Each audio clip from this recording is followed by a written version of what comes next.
嗨，大家好，我是躺平叔，今天是2026年6月2号。这一期咱们继續聊一聊恒大清盘，聊聊中國的房地產。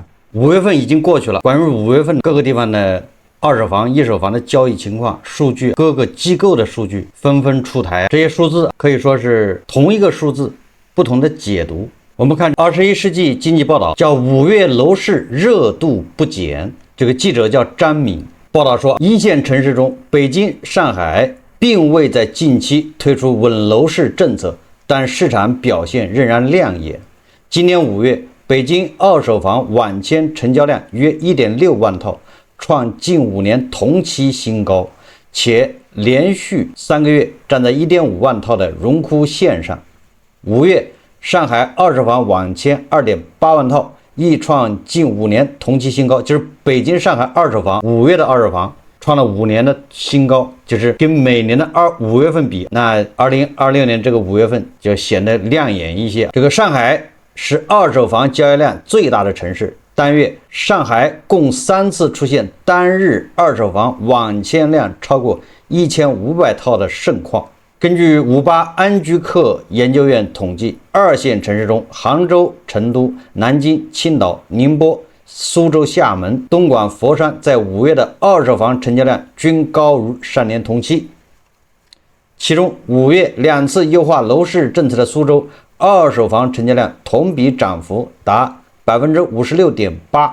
新房方面，南京、武漢、寧波等地的成交量同比增長明顯。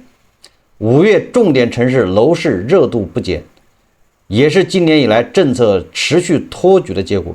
中指研究院統計顯示，2020年1月到5月，各省出台政策超過430條。從政策方向上看，涉及優化限制性政策、調整公積金貸款、發放購房補貼、完善城市更新相關配套政策等內容。同時，收購二手房並開展以舊換新，對於穩定老舊房屋估值、打通一二手置換鏈條有着積極作用。據不完全統計，今年以來各地已有超過40條以舊換新相關政策落地。這個是成交量的情況，也就是5月份同比都漲了，比去年5月都要高。但是環比下跌，它這不提了。實際上環比下跌還很厲害的，也就是這個熱熱鬧鬧的小陽春結束了。價格這一塊，根據中指研究院的統計，今年5月北城新建住宅均價17156元每平米，環比上漲 0.16%， 同比上漲 2.03%。這個咱們說過很多回了，新房的價格你沒法去算，因為現在得房率非常高，你買100平，實際上得到的是120平，那你說這個價格你怎麼算？而且他這個文章也這麼說的，他說受益於新入市高價項目結構性帶動，一線城市漲幅最大，也就是豪宅賣得多，你新房價格也高，所以這個新房價格不具備參考性，新房的成交量具備參考性，也就是你賣了多少平，一共賣了多少套，這個是實打實，因為從開發商那買走，從開發商那兒把背走。同期百城二手住宅均價12692元每平米，環比下跌 0.32%， 跌幅較上月收窄 0.14個百分點，同比下跌 8%。昨天咱們說過了，二手房環比同比價格都在下跌，也就是說，你說怎麼穩？現在成交量看上去好像是穩了一點，比去年5月、比前年5月都要高一點。我為什麼同樣的數字不同的解讀？有人他不告訴你全貌。你比如說成交量是二手房的成交量，北京是連續3個月在 1.5 萬套以上，就顯得好像還是比較火的。上海更是了，上海這3個月，但是他不告訴你，這個成交裡面70%都是200萬到300萬的房子，而且這些房子都是基本上全款，貸款的也有，非常少。這是第一個信號，他不告訴你，這個信號就值得你解讀。二手房無論是環比還是同比，價格都在下跌，屬於以價換量，而且還是200萬到300萬是成交的主力，大部分都是這種房子成交，而且不貸款。第三個特徵是什麼？我們要知道是誰把這房子賣掉了。這些人賣房子幹啥？賣掉破小的這些人，他並沒有說拿這個錢去買新房改善，說我買個更大的房子，沒有，他房子賣了就賣掉了，這個錢要麼存銀行，要麼換成綠票子，提桶跑路。就這麼個形式。因為你想，如果二手房破5年的新高，按理來說，這裡面有一定比例的人会去買新房嘛，改善嘛。我不能說每个人把舊房子賣掉都去買新房，這個也不現實。這裡面它有一定比例，比如一半人，他是為了改善，我必須把這老破小賣掉，去買大平層新房子，是吧？但是啊，這新房沒有上漲，成交量沒有什麼變化。新房成交量這也有數據啊，全國重點50城新建商品住宅成交面積1362萬平方米，環比小幅上升2%，就是跟4月比漲了2%，同比跟去年5月份比降了2%。這個重點50城，那麼重點30個城市新房成交是963萬平方米，同比就跟去年比那是下降了3.5%，但是跟4月份比增長了9%。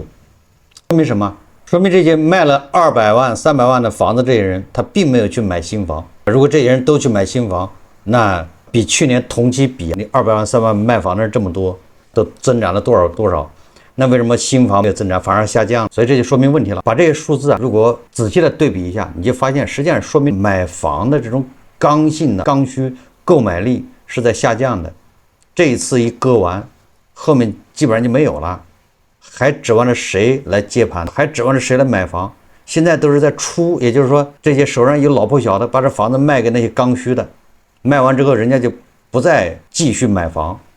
這錢不在房地產裡面賺了，這是最大的問題。這個新房賣不掉，新房的去化現在要30個月，那就導致什麼？導致開發商他不買地，開發商不買地，所以你看，因為這個叫什麼“春江水暖鴨先知”，這個大家都知道。開發商人家對這個數字，對這些信息，比咱們韭菜牛馬那要1全面，2及時，更加準確。如果真的樓市暖了，企穩了，開發商他馬上就要貸款去拿地，接着蓋房子賣給你。事實上，新房沒有任何的熱度，賣不掉，賣不動。現在所謂的小陽春是二手房，而且還是北京、上海的200萬、300萬的這種房子。那所以開發商他沒有感受到溫度，開發商還在煎熬，所以開發商他就不拿地，因為他知道這市場，他拿了地就把自己套住了。所以說，今年前4個月全國賣地收入是多少呢？6801億元，這什麼概念？全國前4個月賣地是6801億，這個前5個月數據馬上恐怕也就出來了，很快了。跟去年比，前4個月下降了27%，你想想吧。跟最高的2021年比，下降68%。2021年前4個月賣地收入是2.14萬億，就4個月就賣了2.14萬億。你看，2026年前4個月只賣了6801億，跟2025年相比，也下降了27%。那按理來說，既然土地都穩住了，對不對？那你小陽春這麼火，開發商傻呀？開發商還不去拿地啊，還不蓋房子賣？為什麼賣地收入還下降了27%？所以說，這個樓市小陽春，樓市的火只不過是宣傳出來的，完全是拿這些數字去忽悠那些不懂的人，製造焦慮。你趕緊買，不買來不及了。而今年為了給孩子上學買學區房的這些人，明年又要後悔，因為今年5月份跟去年5月份相比，北京、上海又跌了8%。你去年100萬買的房子，你今年就92萬了，你已經賠了8萬了。你200萬買的房子，16萬已經賠掉了。去年也是小陽春，不一樣嘛？去年媒體中介都狂吹樓市回暖，那個時候你要聽了忽悠去買了房子，好了。200萬的房子現在16萬沒了，你這一年你幹啥賺16萬呢？也是300萬的房子，那就24萬沒了，就這麼殘酷。同理，今年你200萬買的房子，小陽春你上的車，這麼多人，明年少則的也跌個15萬，跌幅慢了一點，對不對？這個能理解，跌幅可能慢一點，跌15萬。國家統計局數據顯示，2026年前4個月全國商品房銷售額，這是新房2.3萬億。同比下降15%，就咱們前4個月跟去年的前4個月相比，新房銷售下降15%，降幅擴大。很明顯，2026年新房銷量出現大幅度下降行情，而降幅大幅擴大的背後是新房市場持續低迷，新房不好賣，開發商自然不敢猛拿地。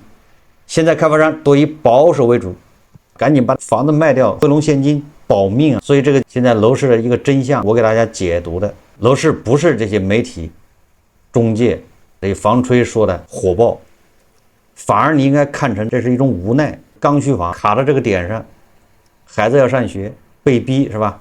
買房，但是怎麼辦呢？只好全款買，不貸款，把買房當消費了。這第二個呢，就盡量買便宜的，老破小，越便宜越好，這樣損失小。你要買1000萬的房子，明年下跌個8%，80萬沒了，首付就跌沒了，對不對？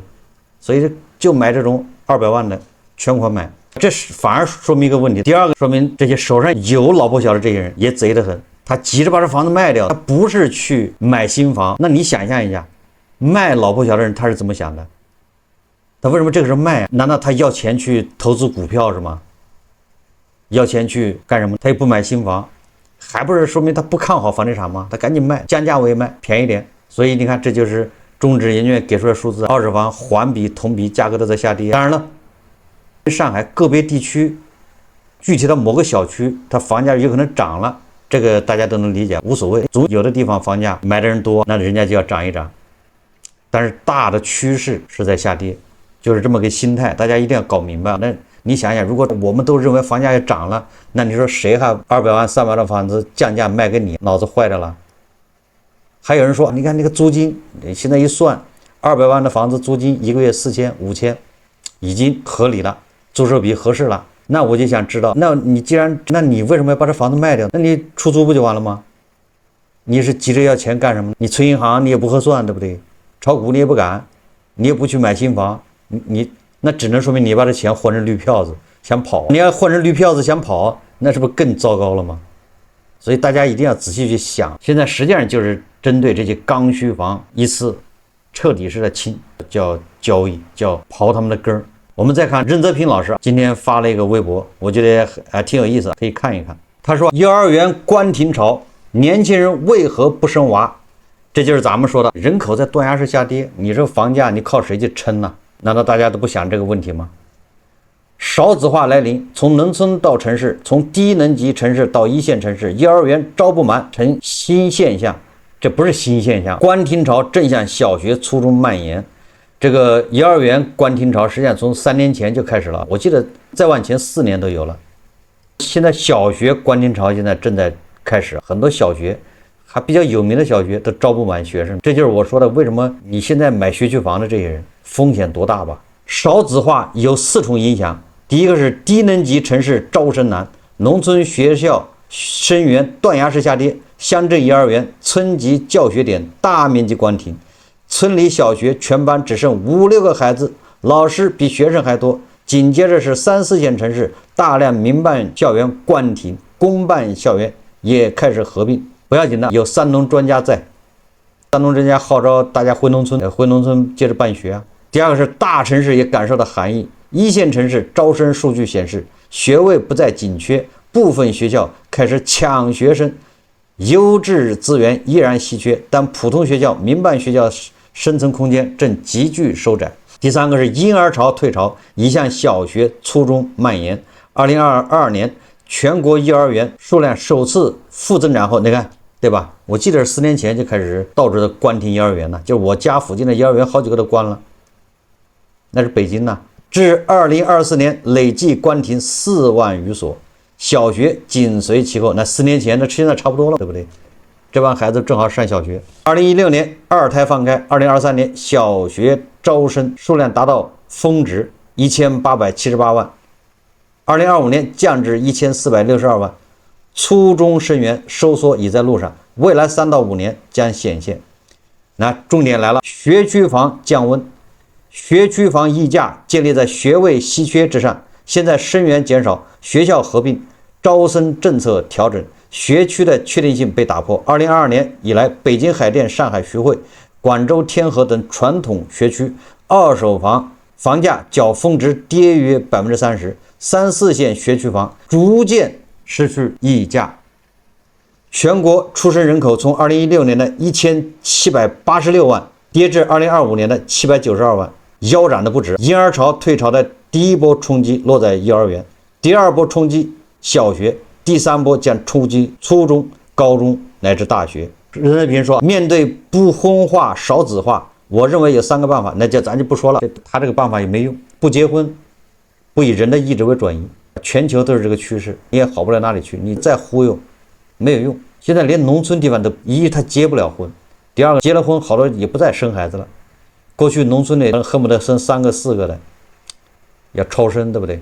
現在人家生1個就算了。啊，你想现在農村結婚的這些都是00後了，這00後首先一個結婚就不太願意，生孩子他更不太願意，生2、3個孩子他更不可能，對吧？現在都是叫個人叫覺醒，不管男的女的都一樣，男的其實也一樣，連農村的人都不願意生的時候，你說城裡人他更不生，這玩意兒你怎麼刺激？作用不大。我覺得有一個刺激可以，但是他也不願意用，這個不是開玩笑的，這個刺激保證一針就靈，必然見效。什麼刺激？你只要生1個孩子，就是給你一個副科級公務員，直接不用考試，免試入編。不是1個孩子入編，你別給科級了，對不對？入編1個孩子入編公務員，到時候孩子只要一出生，拿着出生證明，立馬辦公務員，當地安排工作。夫妻倆1個進入體制，如果生2孩子，那2個都進入體制，免試。生3個孩子，那有一個不僅進體制，還要副科級待遇。4個孩子，那就2個副科級待遇，或者是1個是普通公務員，1個是副處級待遇，或者正科，你就這麼幹，我保證這個小孩蹭蹭往上漲。這個主意我以前出過，你就這麼幹可以。其他的手段都是隔靴搔癢，生7個以上的一律按副部待遇，你看他生不生？這樣很多人年輕的一下就能超過胡一靜老師。你要出這個政策，胡一靜老師說不定都躍躍欲試，扶我起來，我還能再一戰，是吧？我也能再要一個，爭取解決正局級待遇，是吧？退休待遇也得提高，圓自己一個夢，誰不想退休的時候級別高一點？所以胡一靜老師他在職的時候沒能解決正局級，退休了通過生個孩子解決，這不也挺好的嗎？所以我開玩笑歸開玩笑，但是人口不以人的意志在下滑。那你說誰去接你那個房子？以前小孩多的時候，學区房這個非常緊張，那大家就卷，各種卷，加100萬、加200萬去買學區房。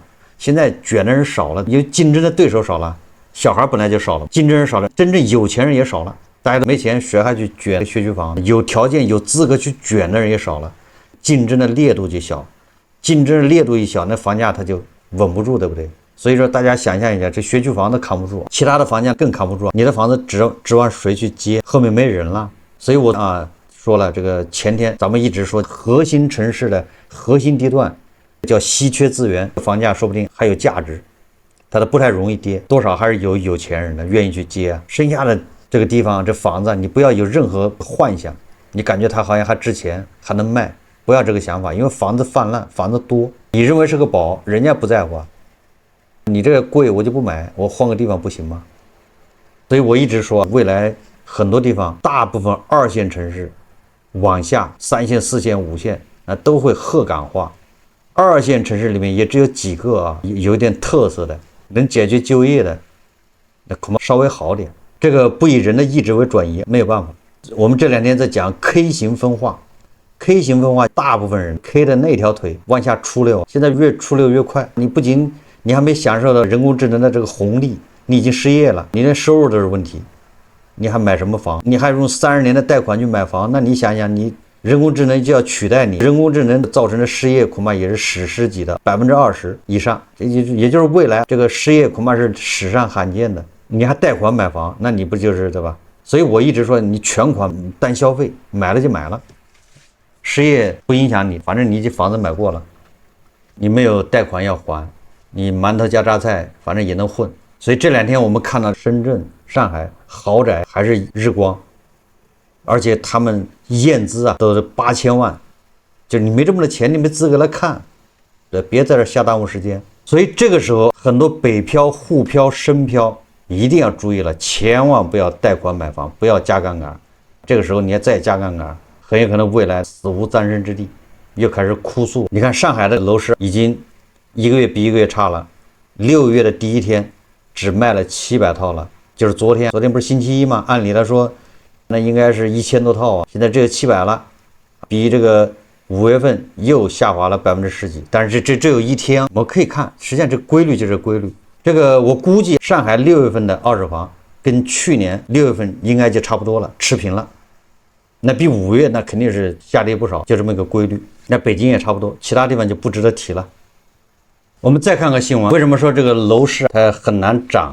它還要往下跌，而且可能還來個暴跌啊！比如說，我今天看到一個數據，根據第一財經報道，說在5月12日，在2026黃埔銀發經濟對話會上，華東師範大學公共管理學院副院長、博士生導師、華東師範大學中國普惠養老金融研究中心主任陸景飛教授分享了一組震撼數據。說2023年中國60歲以上老年人儲蓄額達到了78.4萬億，佔當年 GDP 的62%，人均26.4萬元，是全體居民人均儲蓄額的2倍。這是2023年60歲以上的老年人的這個存款，就是把你銀行的存款60歲以上的人的加到一起78.4萬億。但是人均26.4萬呢就沒有意義了，因為這裡面60歲以上農村人你把它去掉，這1個2億的3個億你把它去掉，實際上人均恐怕這城裡面的人均恐怕就50萬以上了，是全體居民人均儲蓄額的2倍，那就不止了，对不對？其實這個數字啊，其實就告訴我們一個什麼東西，錢都在老登手上，這些老登都有房，是吧？你農村的就別管了，城裡面的他們手上60歲以上人手上恐怕有200萬100萬，他還有房，這些人他也不消費，這些人他也沒有買房的願望，他錢在他手上，他也沒有買房的欲望，等他嘎了，那房子給他下一代，是吧？錢給他下一代，他又有房子。他這麼說的，你看，他還稱以後老年人將是他們金融機構服務的對象主體，是他們的金主爸爸。老年人房產是沉睡在磚瓦當中的巨額財富，就這幫人還有房子。巨額財富，2025年底，老年人房產有296萬億，而且它的負債率只有13%，不僅是一個超低負債率，更是未被金融機構觸達的巨額財富，太嚇人了。你想，咱們這房地產一共據說不是450萬億嗎？對吧？這數就是參考，你按500萬億也可以，是吧？那這些老登是吧？60歲以上的人的房產是300萬億，那也就是意味着還有150萬億，這是那些60歲以下的，也就是巨額財富、天量財富是在60歲以上人手中掌握着的。要麼怎麼叫朝氣蓬勃的老年人，他們還有穩定的退休金，像胡一靜老師這樣的，你想象一下，胡一靜老師這樣的，在北京有房，燕郊有房，完了之後股票市場還有幾十萬，他是存款。你想胡一靜老師這種人，他天天不消費是吧？就吃拉麵加個雞蛋，連車都捨不得洗，靠雨水沖刷。到哪兒去吃什麼螺螄粉，就幹這事。你說你指着這人消費，錢又在他手上，他也不消費，他也不買房，他也沒負債，你就讓這些年輕人20多歲人讓他去負債，讓他買房，老忽悠他去，怎麼可能？最後我們再看一個新聞，這個是新浪財經報道，說自如房子剛裝完1個月就出租。4月11日，租客劉先生到自如公寓看房，他對房子的整體條件比較滿意，唯一的顧慮是內裝修氣味明顯。銷售解釋，房間去年11月就已經做完變裝，只是近期才添置軟裝，所以會有點味道，並承諾會做除味處理，讓他放心入住。5月12日，劉先生正式入住，進門時也注意到門口貼着一張裝修公示，上面寫着施工時間為2025年3月13日至5月30日，這意味着從他4月11日看房算起，距離裝修開工還不到1個月。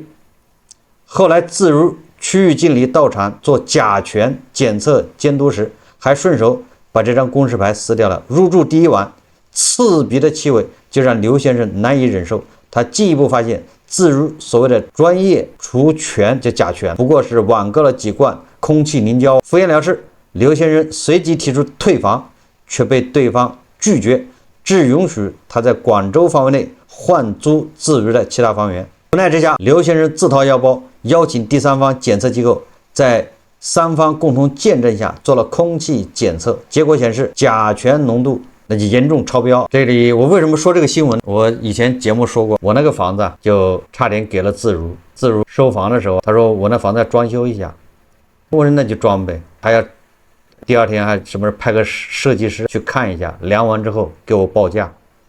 我當時以為他裝修一下也就1萬了，是吧？收拾一下，沒想到他的報價好像是完了这個发給我，要7萬還是8萬，要8萬塊錢裝修。我說那瘋了吧？我說你們是要賺裝修的錢是嗎？我那房子一個月才租5000，不对，他給他4000多，一個月才給我租金4000多，完了讓我裝修要7、8萬，從我的租金裡面扣。你比如一個月扣2000，那扣3年，扣4年，等他4年扣完了，的房子又舊了，对不對？又得装修，憑什麼？你這不是賺裝修費嗎？你現在你看看這媒體這一報道，他就是賺裝修費。比如說7萬8萬包給你了，你要這個7万8万是業主掏了8万，他去装修，他買的都是劣質材料是吧？都含甲醛的一大堆的，对不对？兩頭坑，那頭坑租客，這頭坑業主的這種品牌，這就是這中國人幹的事。所以我當時就拒絕，愛找誰去是吧？我為什麼說現在房價穩不住？大家不要着急，因為租金又下降了，我的房子租金今年又降了，虽然降的不多，5%，5個點。但是那也是下降啊，它并没漲，所以說來說去，想買房的還是要慎重，要考慮清楚，千萬不要被人忽悠，腦子一熱去買，对吧？要深思熟慮再做決定。好，這期節目我們就聊到這裡，感謝大家收看。如果喜歡我的節目，歡迎訂閱轉發，也可以在下方留言評論，謝謝大家。